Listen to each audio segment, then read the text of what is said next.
Assalamualaikum warahmatullahi wabarakatuh. Hi everybody. So in the previous video, we have learned about LTI system. As you know that the output of the LTI system is convolution of your input signal XC with your impulse response of your system, which is HT. Okay, and then after that we have learned about graphical method of convolution integral. So in this video, we will look into the convolution properties. Okay, for the first properties over here, okay, this is the first properties, which is commutative properties.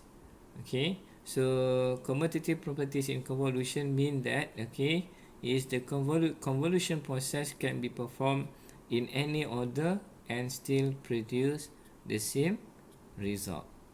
Okay, so we can say that it doesn't matter about the order of the signal, so but it will still produce the same result.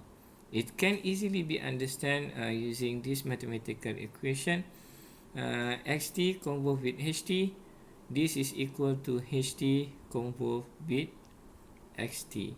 Okay, so if you look carefully over here, you have xt convolved with ht, where you have xt signal at the front, and then you have ht signal at the back over here.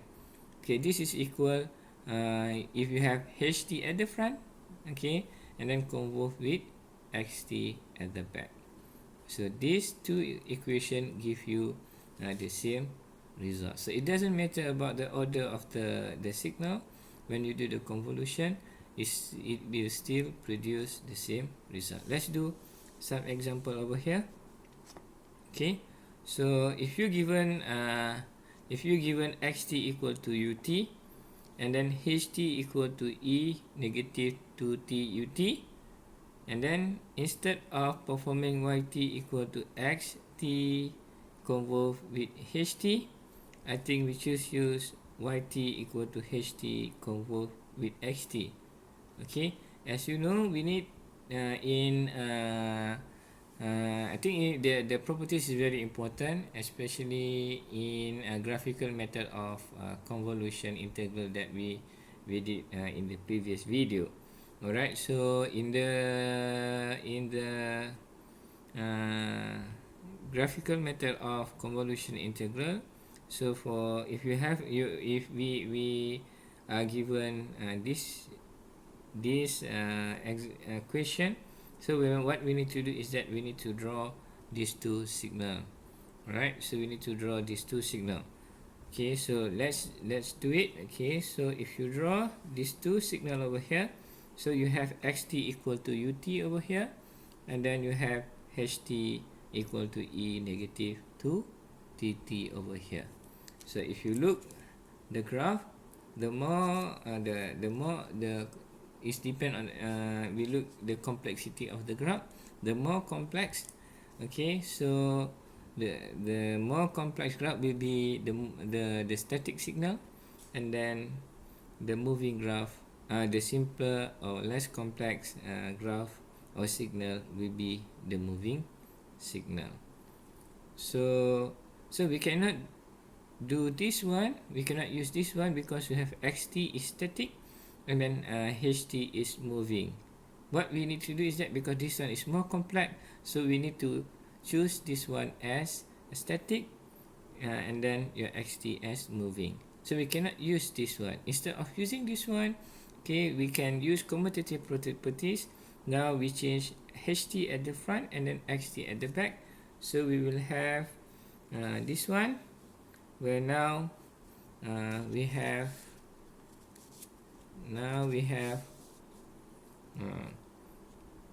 yt equal to ht convolved with xt. So ht at the front and then xt at the back. So we have ht static over here. So xt as the moving signal. Okay, alright. So this is the usage of one of the usage of commutative properties.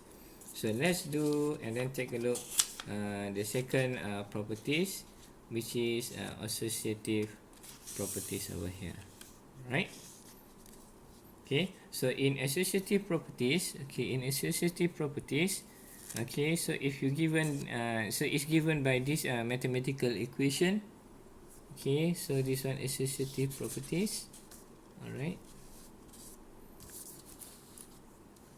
Okay, so it is given by this mathematical equation. If you look over here, if you have x1t convolved with x2t, which is you did convolution for this one, is this will be and then convolved with x3t, this one will be equal with x1t, and now you do this convolution first, x2t convolved with x3t. This is meant by associative. So it doesn't matter, you can do this one first and then after that convolve with x3, or you can do this one first and then you can convolve with x3. It will produce the same result. Okay, for this one, for associative properties, this is only true for cascaded system. Okay, so for example over here we have a cascaded system, h1t, h2t and h3t, and then you have input and output signal over here, and then we will use associative properties over here. Okay, so for example over here you have over here, so you have y1t equal to x convolved with h1t. So you have this system y1t, which is the output of the system, equal to xt convolved with h1t. Okay, and then for the second system over here, okay, for the second system over here, so you have second system, the input is y1t. So to get y2t, so y1t convolved with h2t over here. So that's the reason why you get this one. And then as you know that y1t is equal to xt convolved with h1t, we can replace this equation into this, and then this will become like this. Okay, where you have xt convolved with h1t convolved with h2t. Okay, and then for the last system, which is h3t, so you have h3t, the output is yt, so you have yt equal to y2t convolved with h3t.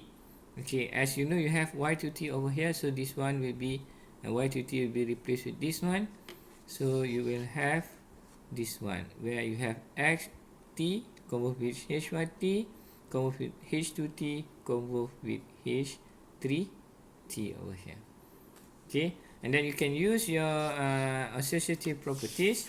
So when we do this, so you have xt convolved with h1t convolved h2t convolved with h3t over here. So this one we use associative properties, so that we can rearrange the signal. Okay, so since we have this one, so this one means that we can simplify further our system. Instead of we have 3 cascaded system over here, so we can represent this as one system. So we will have we can represent it as one system where the impulse response of the system now, okay, is equal to h1t convolved with h2t convolved with h3t. So you have h1t convolved with h2t convolved with h3t. Of course, the same input and output signal over here. Okay, this is what we call associative properties, okay, in convolution, right? Okay, so we will look into the third properties, which is the last properties, okay, in convolution. So if you look over here, okay, if you look over here, this is the last properties of the convolution. Okay, so which is distributive properties. Okay, this is distributive properties. So when we have you can have this one. So for example, you have x1t convolved with x2t plus x3t. Okay, this one is equal to x1t convolved with x2t plus x1t convolved with x2t over here. Alright, so if we given this system over here where it is connected in parallel, so you have input signal x t over here, and then what is our yt over here. As we know that we have xt over here and then xt over here, okay, because it's connected in parallel, and then output of this first system over here is equal to xt convolved with h1 h1t. Okay, for this one we have xt convolved with h2t, and then after that we add together these two signal, so we will have yt equal to xt convolved with h1t, and then plus xt convolved with h2t. Right? Okay. Okay, so if you look over here, so I just write it down over here again. Okay, the output of the system. So you have yt equal to xt convolved with h1t, and then we have at xt convolved with h2t. Okay, so when we do this, we can use distributive properties of convolution. So we can like factorize it. So you have xt convolved with h1t plus h2t.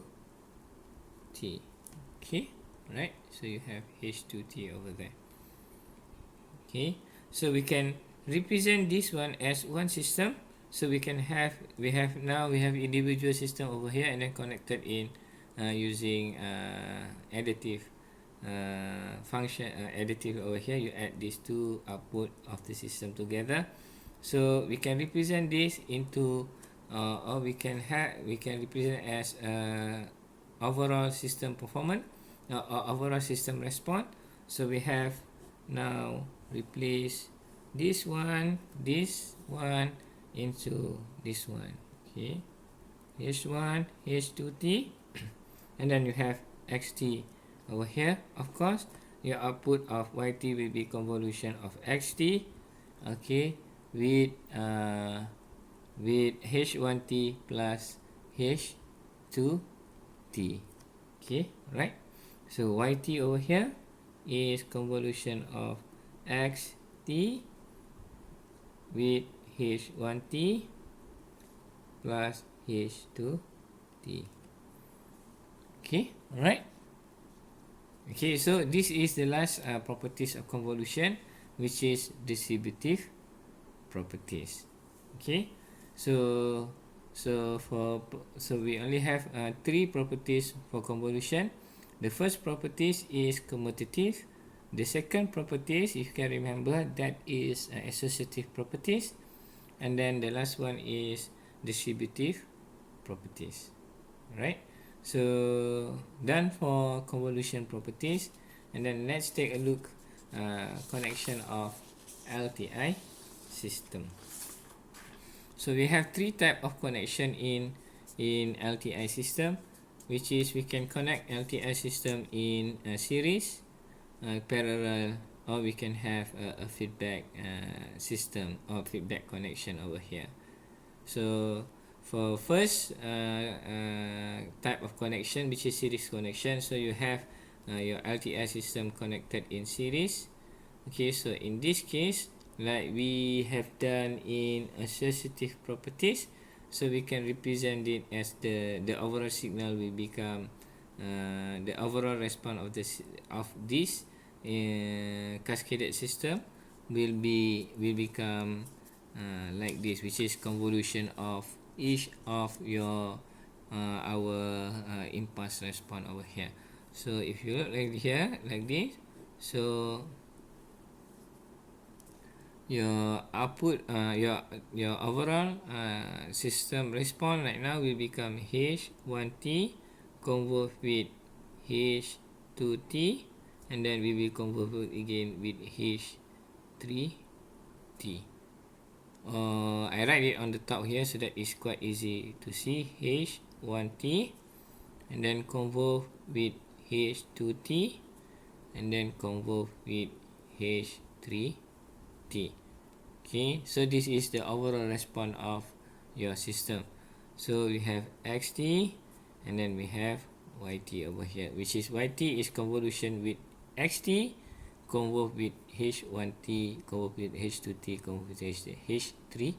Okay, this is a series connection where we have individual system over here, and then we can represent it as the general overall system response. Okay, so the next one will be a parallel system. Okay, where we have a parallel system over here. You have H1T, H2T, H3T. Okay, as we know already, okay, when we do distributive properties, which is this one, we can represent our individual system over here, which is called as the overall system response, where for parallel connection you just need to add the individual system together, so that that will be your overall system response. Okay, so like here, so we can add this each of these response of individual system, LTI system, to get the overall response of your system. So for this one, you will have H1T, and then of course you add H2T, and then add H3T over here. So you have XT, and then you have YT. So the overall response of the system is H1T plus H2T plus H3T over here. Okay, to get YT, you have XT convolve with this one. Okay, alright. So this is how you're doing it. So you can simplify it for these two type of connection into one overall signal. So it's much more easier for you to calculate the overall response of the system. Okay, so the last type of connection, which is a feedback connection. So where over here, so you have your YT is feed, your output of YT is feedback into your system over here.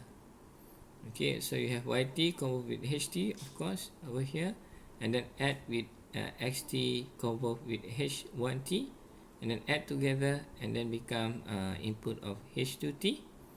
Alright, and then you will get YT over here. Right, so this is a connection of LTI system, and then we have over here series, parallel, and feedback.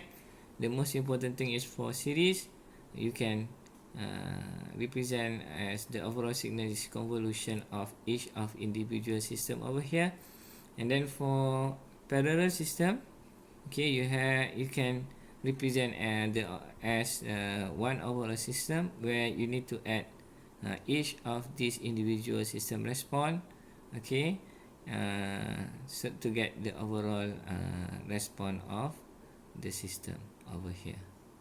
Alright, so hopefully you can understand what we have learned in this video, which is the first one is properties of convolution or convolution properties, and then the second one is that we have learned about how LTI system is connected together, okay, where we have series, parallel, and feedback connection.